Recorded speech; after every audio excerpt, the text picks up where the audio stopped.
সবাইকে alpha omega চ্যানেলে স্বাগত জানাই। বাইবেল পাঠ করছি। গীত সংহিতা 5 অধ্যায় সম্পূর্ণ অংশ পড়ছি। হে সদাপ্রভু, আমার বাক্যে কর্ণপাত করো, আমার কাকুক্তিতে মনোযোগ করো। মম রাজন, মম ঈশ্বর, মম আর্তনাদের রব শুনো। কেননা আমি তোমারই কাছে প্রার্থনা করিতেছি। সদাপ্রভু, প্রাতকালে তুমি আমার রব শুনিবে। প্রাতে আমি তোমার উদ্দেশ্যে প্রার্থনা সাজাইয়া চাহিয়া থাকিব। কেননা তুমি দুষ্টতা প্রিয় ঈশ্বর নহ, মন্দ তোমার অতিথি হইতে পারে না। দর্পকারীগণ তোমার সাক্ষাতে দাঁড়াইবে না। তুমি সমুদয় অধর্মচারীকে ঘৃণা করিয়া থাকো। তুমি মিথ্যাবাদীদিগকে বিনষ্ট করিবে।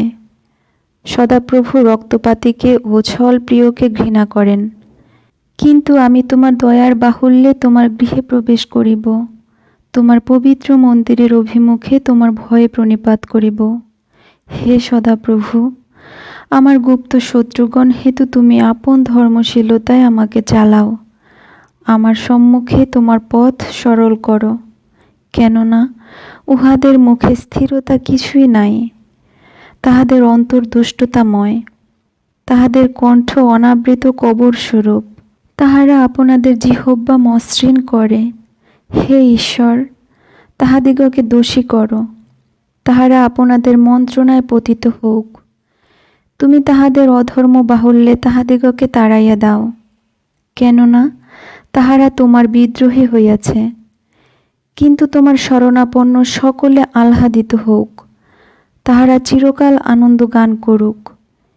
কেননা তুমি তাহাদিগকে রক্ষা করিতেছ।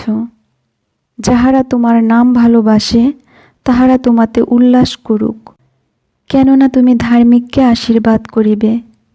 হে সদাপ্রভু, তুমি ঢালের ন্যায় তাহাকে প্রসন্নতায় বেষ্টন করিবে।